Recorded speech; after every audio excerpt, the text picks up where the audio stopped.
Alright guys, what's up? It's Super DBZ 800G here, and I'm bringing you guys a video. I figured I'd do a list of my top 10 favorite horror movies. So I have a couple of them here. Just for those who haven't seen them, I'm not going to give away any spoilers or anything. I'm mostly going to go over the plot and kind of give the reason of why it's in my list. I have some of the movies here, but some of them I don't have, so I'm just gonna explain. I would say my first one out of the 10 is going to be Psycho, the original one from 1960, by Alfred Hitchcock himself, the master of suspense. I think it's one of my favorites simply because for the time being 1960, I think it was revolutionary for its time, because but before Psycho, it was all about like the monster movies like Godzilla and King Kong and like all those, and then along comes like Norman Bates, and we don't know anything about him. He's just this guy who runs a hotel with his mother, and we follow the main person. I believe her name is Janet, I think, and just a lot of really cool things. Like, Norman Bates as a character, I think, is one of the greatest horror movie characters, just because he's not like Jason or Michael or Leatherface, where he's just some dude in a mask killing people. It's more you get to know him, you get to feel his emotions, and he's really complex, and I really do enjoy him as a character. Anthony Perkins is Norman Bates in the movie, which he is just awesome. I love him in that movie. He's great. Also, Janet, who is the main girl, she is Jamie Lee Curtis's mom from Halloween. So I guess those good scream genes got passed down from somewhere. But for those who haven't seen the original Psycho, it's really good. I love it. I love it. It's definitely one of my favorites, and it has one of the great twist endings of all time. My second favorite is going to be Texas Chainsaw Massacre, the original one, 1974. So, the Texas Chainsaw Massacre,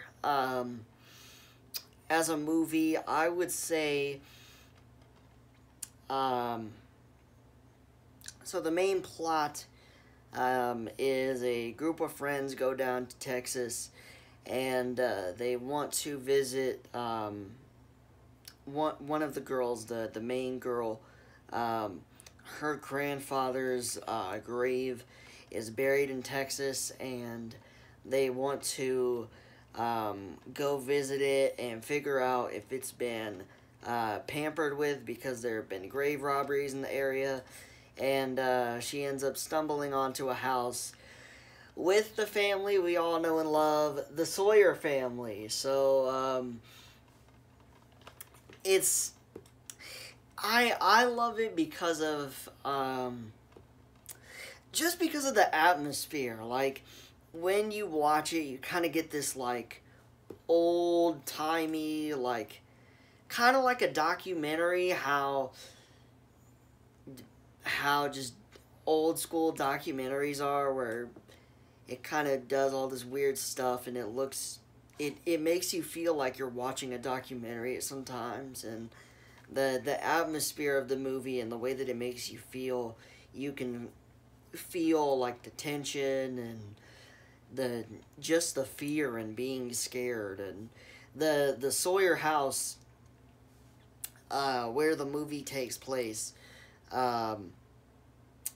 definitely is it definitely makes you feel fear from the room full of bone furniture, and the dinner table, and the fridge full of people, and just all the upstairs where Grandpa and Grandma are, and just the overall house just has this feeling of like fear and scariness. And obviously Leatherface is the lead character in the family.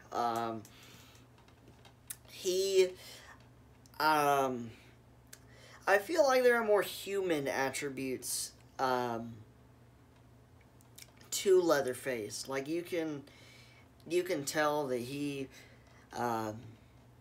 has emotion, and you kind of get a feel, kind of like Norman Bates. You tend to get that kind of complexity about him.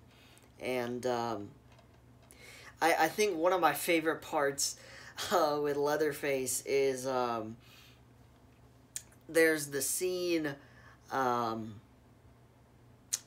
it's during the dinner scene, and for those who haven't seen the original, watch it. But during the dinner scene, Leatherface is talking to Drayton, who is another member of the family.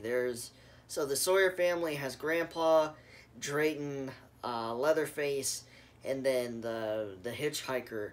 And Drayton is talking to Leatherface, and Leatherface is trying to talk, and he's like, "Did you put that girl in the fridge? You better put that girl in the fridge, boy." And he goes,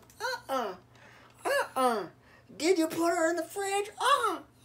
Yeah, And he, like, tries to talk, and it's like, I don't know, there's just something like, so, like, Leatherface is something that could happen, whereas Jason is a undead zombie that's been blown up and burned to death, that you think it's realistic. And Leatherface just has this just human factor about him, man. They describe him sometimes as having the mind of a child but being in an adult body, which is kind of true. Leatherface protects his family, man. But the original Texas Chainsaw Massacre, 1974, if you haven't seen it, watch it. It's definitely one of my favorite horror movies. Yeah. And, there's also different types, of horror movies as well. You have, sci-fi horror, which is like, Alien, Predator. You have psychological horror, which is like The Shining and Silence of the Lambs. You have slashers, which are like Friday the 13th and Nightmare on Elm Street. I'll be going into those as well.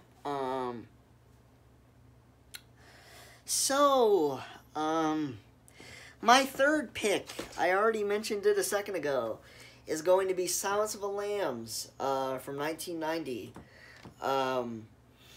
with Anthony Hopkins as Hannibal Lecter. And I think that's what 99% of people recognize him for, is Hannibal Lecter, just because he kills it. Like, every single line that he says and everything that he does in the movie is just, you get a sense of like, okay, what is he planning now? He's kind of scary, and like the difference is for anyone who's never seen Silence of the Lambs, go and watch it. It's I consider it a horror movie to a certain extent. I would consider it I guess psychological horror, I guess is where I'd put it. So the plot goes that they're trying to find a murderer by the name of Buffalo Bill, and the girl, Agent Starling, who is played by Julie Lester, is investigating the crime and figuring out where Buffalo Bill is, and to do that, she needs the help of Dr. Hannibal Lecter, who, of course, is Anthony Hopkins, and he is in a maximum security kind of asylum, and she cuts him a deal. If she helps him solve the crime, he gets reduced time off of his sentence. And Hannibal Lecter, man, he just so many iconic lines from that movie that sometimes I'll still quote to this day. And just Hannibal Lecter is more of a complex villain. He's not really about all the like, oh, get a knife, stab you 60 times. He's more about outsmarting you and getting into your head. And that's partly what he does with Agent Starling in the movie. During the movie, they kind of go back and forth of she'll say something she wants to know about Buffalo Bill to Hannibal Lecter, and Hannibal Lecter will be like, okay, I know this, now tell me something about your past or your story. And that's kind of what Dr. Lecter does. And so much stuff about that movie, man. Just, it's a really good movie. So many iconic lines. Put the lotion in the bucket. And then, like, the one with Hannibal Lecter in the cell, it's like, I ate his liver with some fava beans and a nice spot of green tea. Like, just so many iconic lines from that movie. I love it. Definitely one of my favorites. What was that? I did 3? Okay. I'm starting to lose track. Number 4. I'm gonna have to go with Halloween. The original 1978 Halloween. This is the VHS. This is the VHS copy. For those that don't know what a VHS is, find out and watch it. That, or you can get one of the Blu-ray collections that have all the Halloween movies. I also have the 2018 remake as well, so there's that one. Jamie Lee Curtis also came back for this one, as well as John Carpenter, which is really cool. I'm not putting the 2018 remake on here, but yeah, there's that one. Halloween. I would consider this and Texas Chainsaw Massacre kind of the OG slasher kind of. They made the slasher genre in a way. A lot of the typical things that now are a cliche, I guess, were kind of invented during Halloween and Texas Chainsaw. But Halloween, to go over the plot,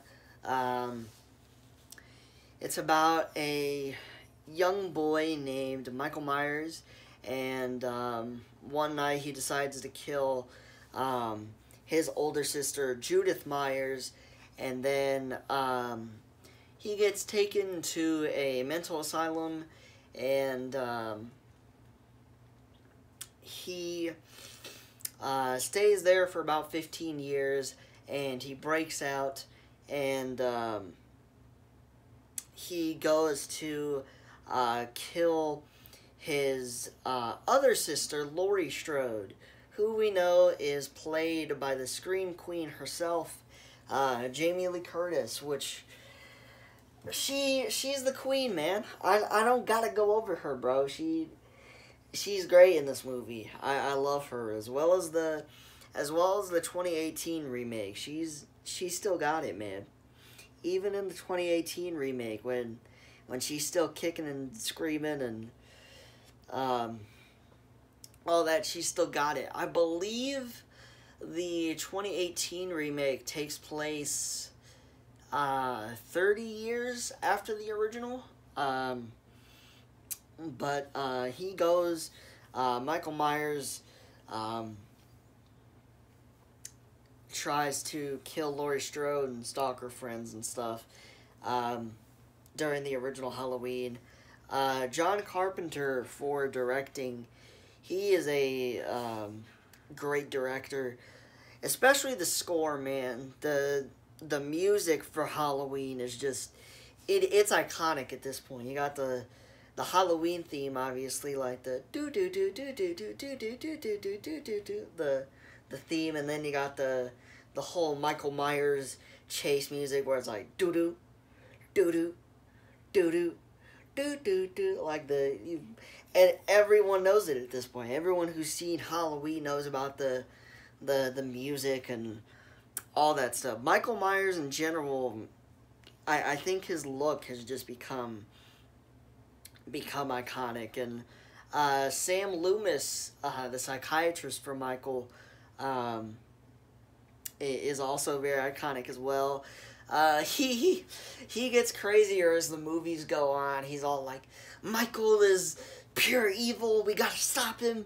He's coming to town. Michael. He gets crazier as time goes on. But I think one of my favorite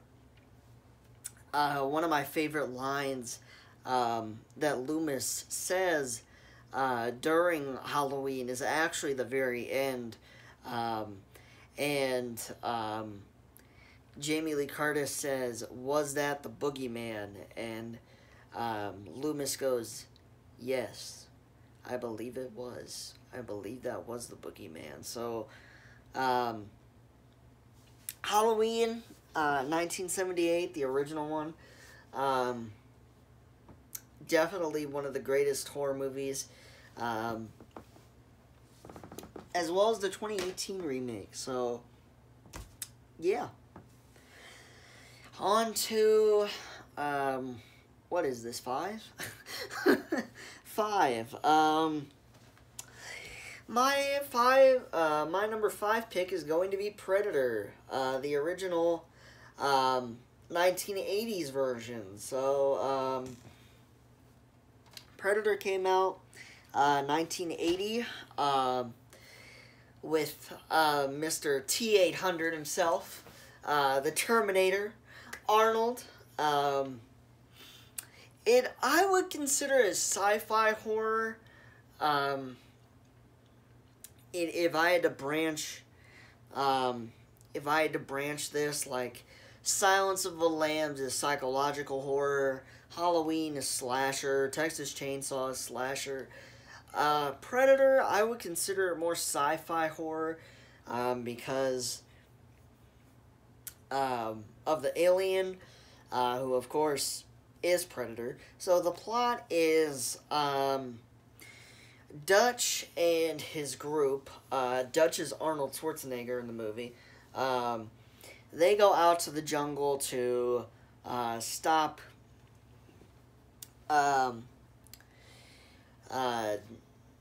drugs and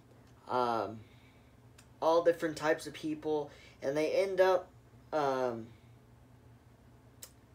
they end up finding out that an alien is with them, and it's a really great movie. I just love Arnold Schwarzenegger, to be honest. Everything from like Terminator to Predator to all those movies, I love Arnold in. He's just so good. I love him. Throughout the movie, you don't really get to see Predator. You don't really know he's there. And that's, I think that's what makes the original so scary. And it's in the jungle, so it's not like a dark, scary, like it's in the jungle, they're in the wilderness, it's nothing but Dutch and his squad taking out people, and you don't really see Predator. You just you know that he's watching, and you know that he's always lurking around, and Predator, as an alien species, they do a lot. They can see infrared. They can see the body heat. So that's how Predator sees you throughout the movie. He has cloaking, which is why you never see him. He has a plasma cannon. He has throwable disc blades. He has a staff. Just a lot of different weapons and cool stuff about the Predator. That is really, really cool. And then when you finally do see him, it's like, holy crap, this is the thing that's been hunting everybody this whole time. Like, it's such a good movie, man. So many memorable lines from Arnold.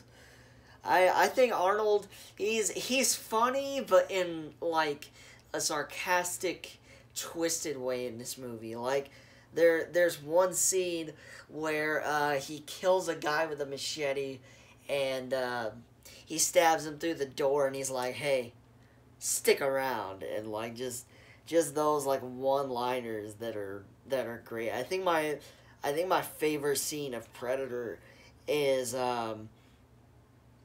when Arnold covers himself in mud, and that's how they figure out how to block Predator from seeing body heat, is to cover themselves in mud. And Arnold figures it out, and he's like on this kind of, I guess, hill or jungle or whatever, or he's in a tree, and he just screams real loud, and he's like, "Aah!"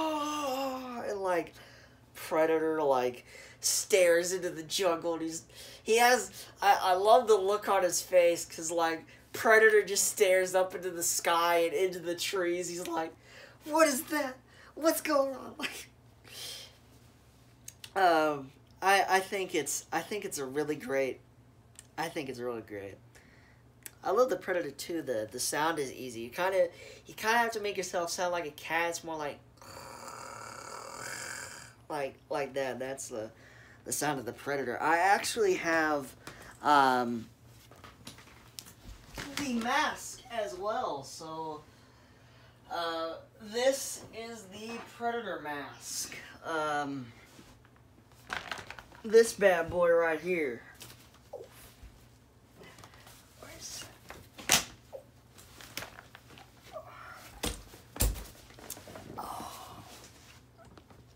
This bad boy right here. This is the Predator mask. It's pretty cool. It's got a laser on it, which is, I went as Predator for Comic-Con a couple years ago. It's pretty cool. The laser needs new batteries. It doesn't work. Kind of has this side button. It's pretty cool. And I still fit. Straight savage. Hey, it works. Predator. I can't see infrared though. I don't got no plasma cannon, no disc blades, no nothing, man. But that is Predator. That is number 5 for my top 10. Let's switch over to the Xenomorph side of things with Alien. More specifically, I'm talking about the first one.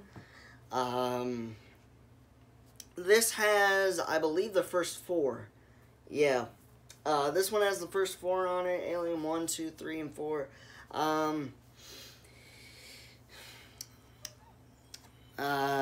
So this one is Ridley Scott was the one who directed it, and it's about this group of people who are in space, and they're kind of living life there, and they're kind of stuck out there, and it ends up being that an alien starts killing people, and you don't really see the xenomorph at first. You don't really see him. You just know that something's going on, and it's really unique too, because it makes you feel scared and terrified, like it's in space and no one is out there to save you, and you have nothing. It feels eerie, and the atmosphere, and just the amount of fear and all that type of stuff you feel. And oftentimes people get confused with the director's name and the main character's name. So the director, Ridley, often gets confused with the main character, whose name is Ripley, who is played by Sigourney Weaver. And she does a great job at playing Ripley. She kicks butt, man. She kicks butt. She certainly is the main girl. She's just all around an awesome character. She kind of has that fight or flight essence to her. She is the captain of the ship.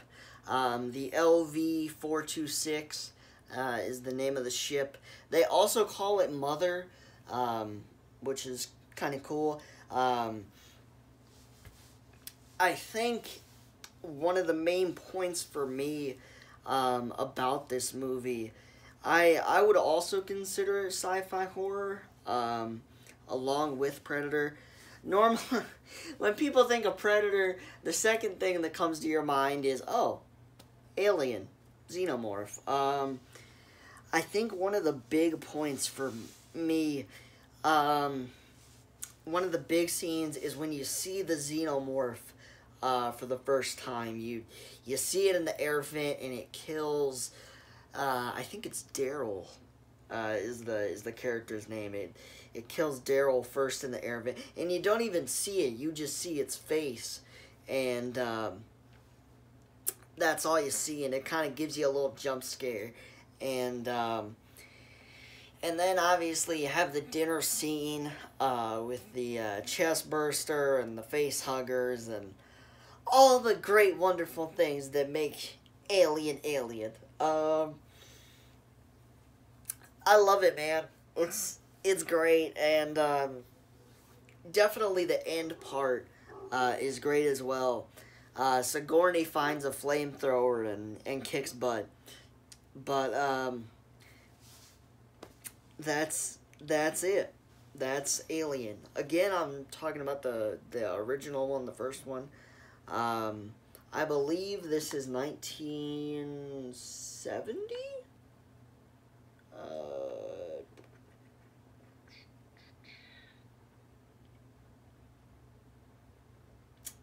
I think.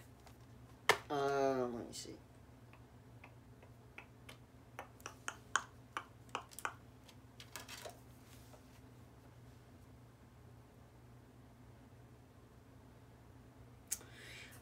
Yeah, I think it's 1973, 4?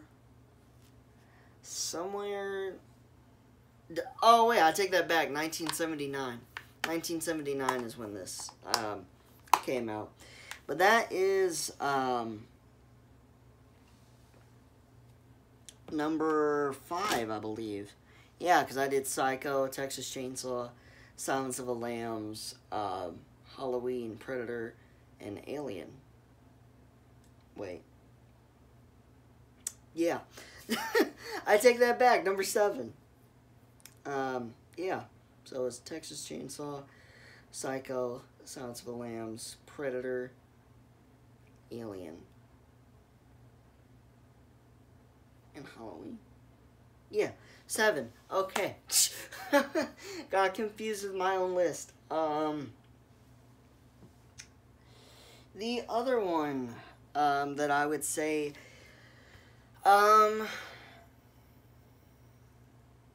for number 7 is Jaws, the original Jaws, by Steven Spielberg. What can I say about Jaws, man? It just, not even horror. It's a cultural icon. Like, everyone knows about Jaws. Everybody's seen Jaws. Like, it just has such good directing and such good music and action. The plot is there have been a bunch of shark attacks on the beach, and the main character gets together and fights the mayor on whether they should close the beaches because it's like the summer and everyone wants to go out to the beach even though there have been all these shark attacks. And so they team up with like a shark hunter, and they get a boat and they fight Jaws. Everything from the music to the directing to Jaws in general, I think is scary. And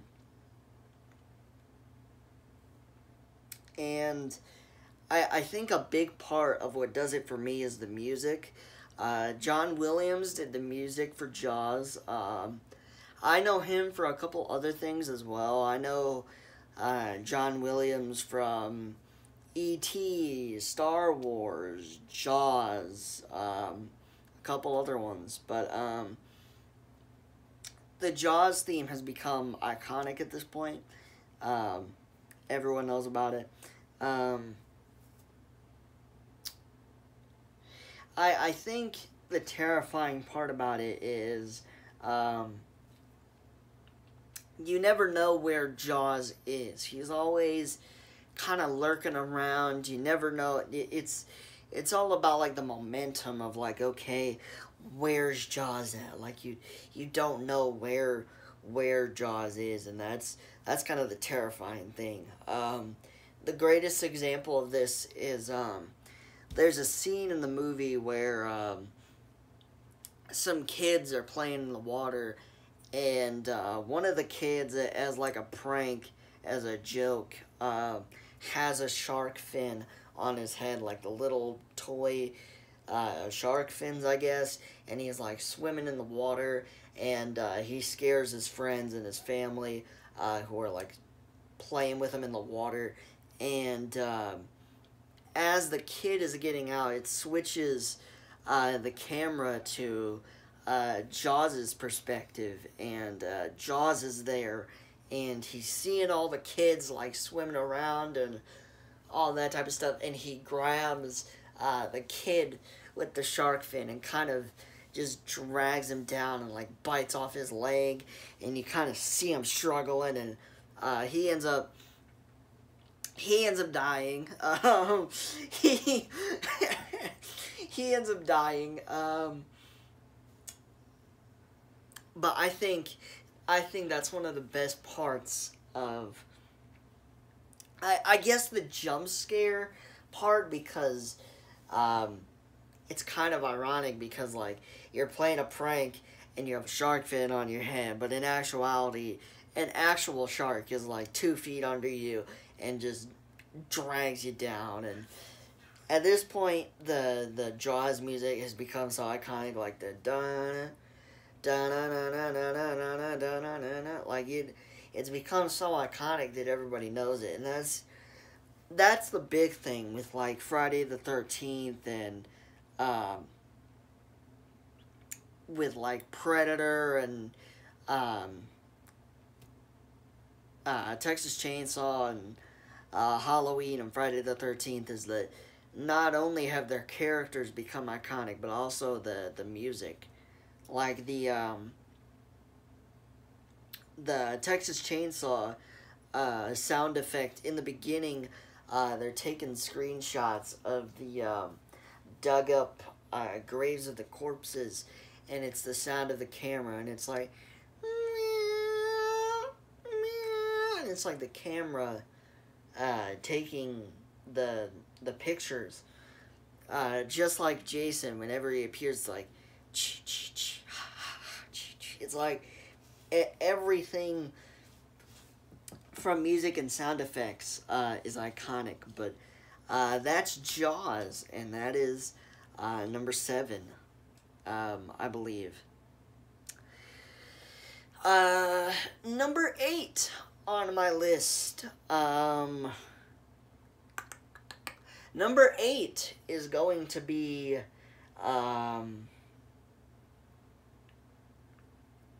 The Shining. Stephen King, The Shining. It was released in 1980. Jack Nicholson is Jack in this movie. He kills it.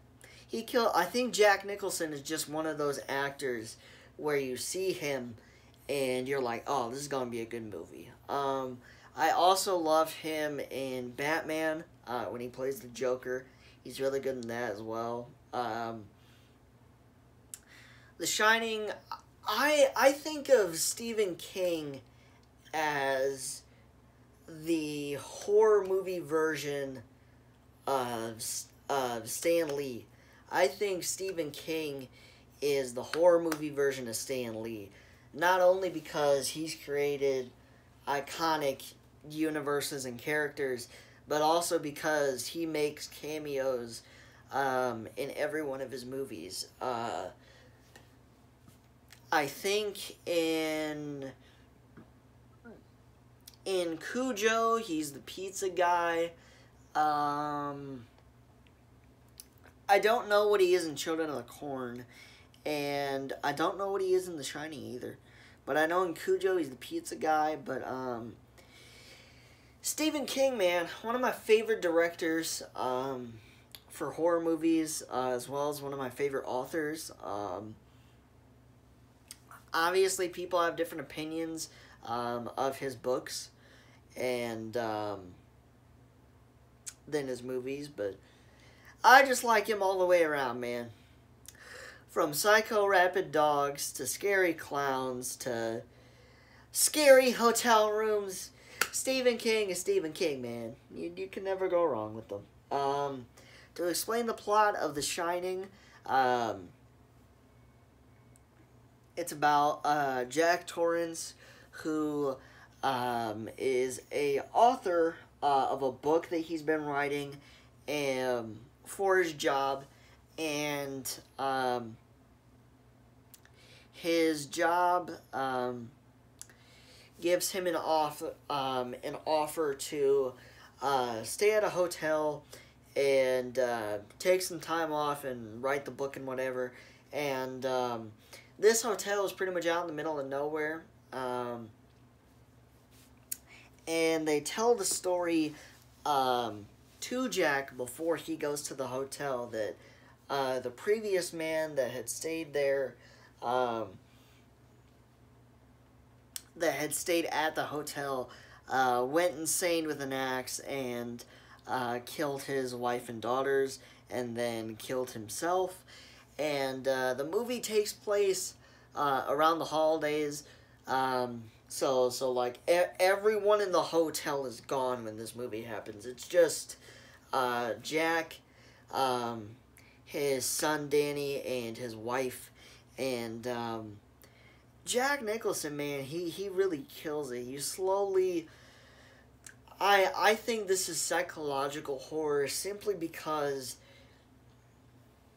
it could happen. Like, you could be in a place by yourself for a long time, long periods of time, and you see Jack slowly start to kind of venture into insanity, and he starts seeing ghosts of the hotel, and um,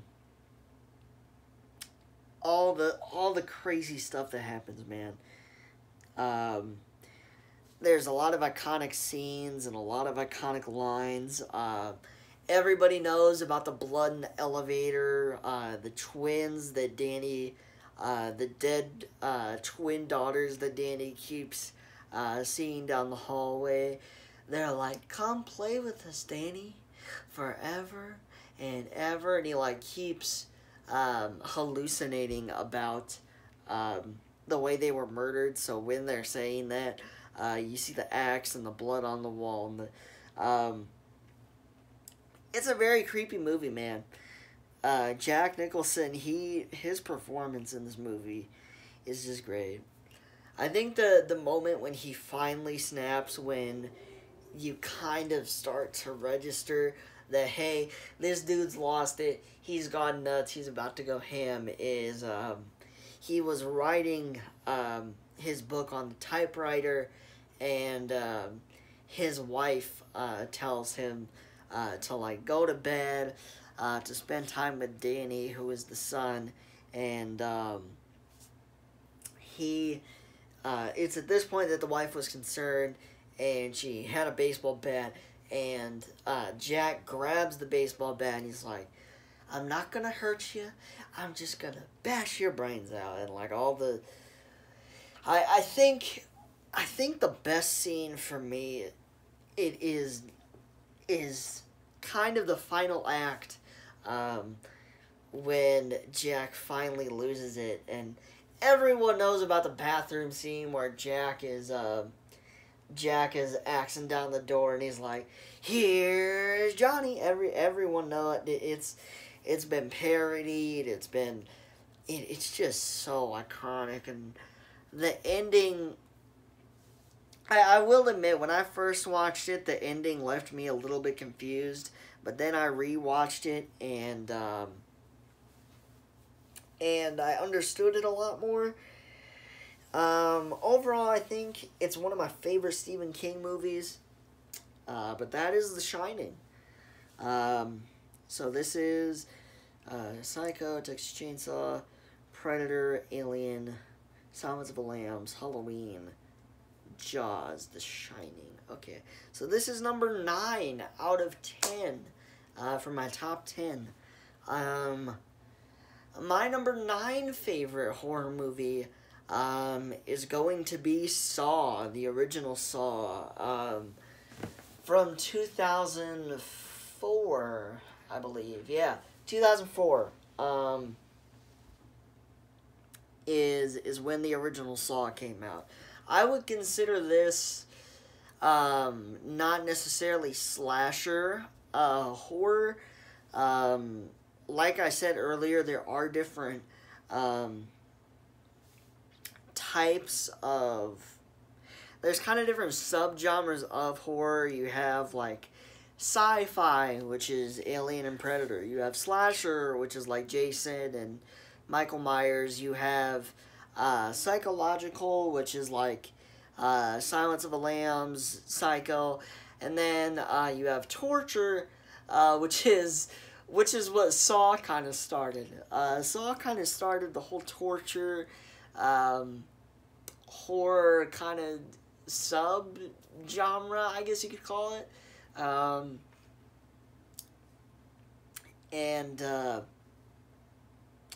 It's kind of a mystery in a sense as well.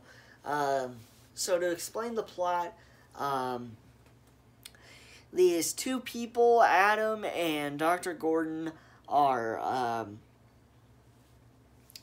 taken into a room where they are both chained to their ankles, and they have to find out the mystery of who the killer is. There is a killer on the loose known as the Jigsaw Killer, and he likes to play tapes for his victims, and Jigsaw's philosophy is If you've done wrong in your life, um, you will have to fight to be given the second chance, and you are put through tests, which in his case, the tests are are death traps. There are a lot of iconic traps in the Saw franchise. There's the reverse bear trap, obviously. There's the shotgun trap through the door, which is pretty cool. Just a lot of different traps. But they're trying to figure out who the killer is, and there's another side, or not side. There's also another number of police who are investigating on the same thing. I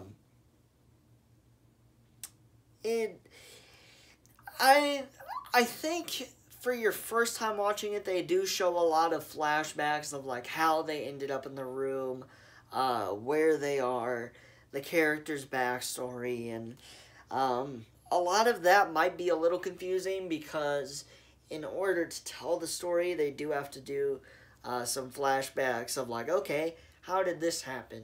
Well, here's this flashback, and yeah, you get the idea. Billy the puppet is often referred to as Jigsaw because he's the one that pops up on the TV screen to tell you what you gotta do to get out of your trap. They often refer to him as Jigsaw, even though it's just a puppet. Its name is Billy, though, and he wants to play games. So, let's play games. Obviously, I'm not going to give away the ending. Overall, I think it's one of the greatest twists in horror. It's definitely up there with, like, Psycho, I think. The original Saw, not any of the other ones, but, it just, like, when you figure out the twist and you figure out what happens through the flashbacks and you figure out all the different traps, you're like, holy crap, so that's happened, that's what's been going on this whole time, like, you just figure it out. But that is Saw. If you want to watch it, I think it's on Hulu. I think I saw it. I don't know. Maybe it's on Netflix. But if you haven't seen it, go watch it. And my number 10 pick for top 10 favorite horror movies of all time is going to be The Ring. Oftentimes people get The Grudge and the Ring confused. The Grudge is a completely different movie. The Grudge is the girl that crawls around and makes the sound like that's the Grudge. But The Ring is Samara, the girl who comes out the TV with the VHS tape, and she's the one on the phone that's like 7 days, like, that is The Ring. I'm just saying that because oftentimes people get it confused with The Grudge, which is also a really great movie as well. There was the Japanese original Grudge, and then it was made here in the U.S., and then recently I think they remade it, but I'm talking about The Ring, the original Ring, the original first one.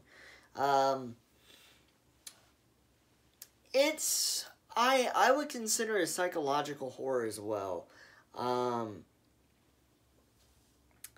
I think that during the movie, as you guys all know, you have the VHS tape with all the like weird images of the lighthouse and the well and the ladder and all this different stuff. And of course, after you finish the tape, Samara, the girl, Samara picks up the phone and says 7 days, which is how long you have to live, before she comes out the TV and destroys you. Overall, I think the Ring, where it excels the most is it doesn't rely on like gore and like stabbing people to death 20 different times. It doesn't do that. It's more about the visuals of the tape in particular, because the tape, the VHS tape is the main focus of the Ring, obviously. And it just, if you watch it, you get that feeling of not only being scared, but at the same time you're like, what am I watching? Like, this is disgusting. Like, you see all different types of stuff throughout the tape. You see worms, you see dead people with their limbs cut off. You see worms and all different types of stuff. But The Ring, I feel like, is definitely a great horror movie. Samara, I think, is also one of the greatest horror movie villains as well, because originally when you see her and you learn about her, you think, oh, she's just some crazy person that like kills people and does this and that. But once you learn about her backstory and like how she is the way that she is, you learn to kind of feel for her. And I feel bad, man. I was watching it, and they were explaining the backstory. Obviously, I'm not going to spoil anything for those who haven't watched it, but oh, the backstory, man, is just, it makes me sad, man. It makes me sad. I don't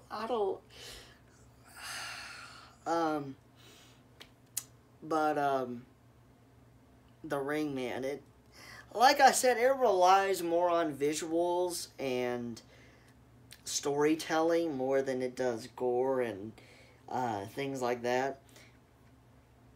Just like Silence of the Lambs and Predator and Alien, they kind of rely on suspense and momentum to keep you terrified and engaged with the movie. And The Ring, I think, definitely just, I love it. But yeah, guys, those are gonna be my top 10 favorite horror movies of all time. I will also be doing another video later, but yeah, like I said, for anyone who hasn't seen any of these movies, go out and watch them. They're really good. A lot of them are classics, or a little old school, which is what I like, but whatever. But yeah, that's gonna be my my video. Hopefully you guys enjoyed, and subscribe.